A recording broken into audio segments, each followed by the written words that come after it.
लोगों को virtual study channel के माध्यम से यूजीसी नेट जेआरएफ हिंदी विषय की तैयारी करा रही हूँ।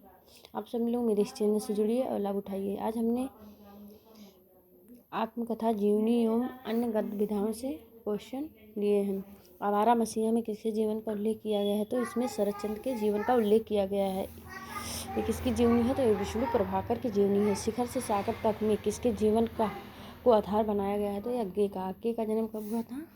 अज्ञे का जन्म हुआ है 1911 में। अज्ञे का जन्म हुआ है। हरिवंश राय बच्चन की आत्मकथा कितने भागों में प्रकाशित है? तो हरिवंश राय बच्चन की आत्मकथा जो है 4 भागों में प्रकाशित है। कौन कौन है वो? प्रथम भाग है क्या भूलूं क्या याद करूं, वो 1969 में। द्वितीय भाग 1970 में नीड़ का निर्माण फिर। तृतीय भाग 1978 में बसेरे से दूर। चतुर्थ भाग 1985 में 10 द्वार से सोपान तक। निम्नलिखित में से कौन सा युग्म असंगत है? तिरस्कृत किसका है? तो ये सूरजपाल सिंह चौहान का है। अन्ना से अनन्या प्रभा केतान का है। जूठन ओम प्रकाश वाल्मीकि का। हाथ से रमणिका गुप्ता का है। महादेवी जी ने मोर, गिलहरी के छोटे छोटे बच्चे, हिरन, सबक, खरगोश, गाय आदि पशु पक्षियों के जीवन से संबंध रेखाचित्रों का प्रस्तुतिकरण किस नाम से किया है? तो मेरा परिवार।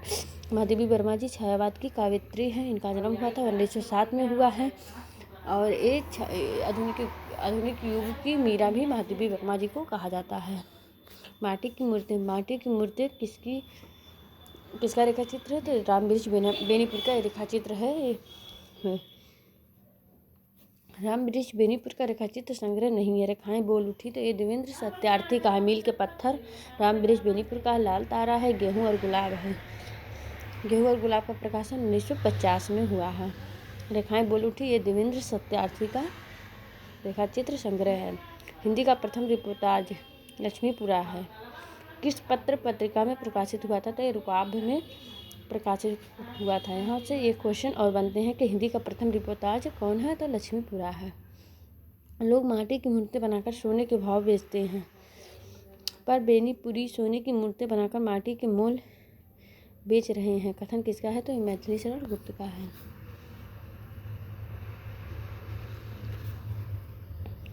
यदि वह बुद्ध यहाँ ना होकर हमारे बीच में होता तो कैसा होता? यह प्रश्न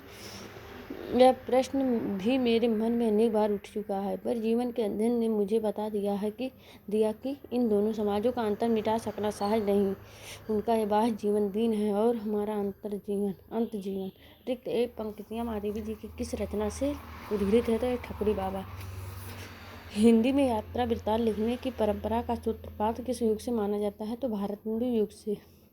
राहुल संस्कृत्या ने अपनी तिब्बत यात्रा किस छद्म वेश में की थी? तो भिखारी के वेश में। अज्ञे जी के यात्रा वृत्तांत अरे यावर रहेगा याद के विषय में असत कथन का चयन कीजिए। यात्रा वृत्तांत की भाषा संस्कृत निष्ठ है। बिल्कुल सही है। यह वृत्तांत की शैली कहानी में है। इसमें 5 यात्रा वृत्तांतों का वर्णन हुआ है। नहीं सही है। इसमें तमिलनाडु के अति प्राचीन मंदिरों के बारे में भी बताया गया है। बिल्कुल सही है। राहुल संस्कृत्यान ने अपनी आत्मकथा में चर्चा की है अपने विद्रोही स्वभाव की, अपनी यावरी वृत्ति की, अपने विद्या व्यसन के सभी। यहीं पे हम क्लास ज्वाइन करते हैं। नेक्स्ट वीडियो मिलते हैं। बहुत बहुत धन्यवाद।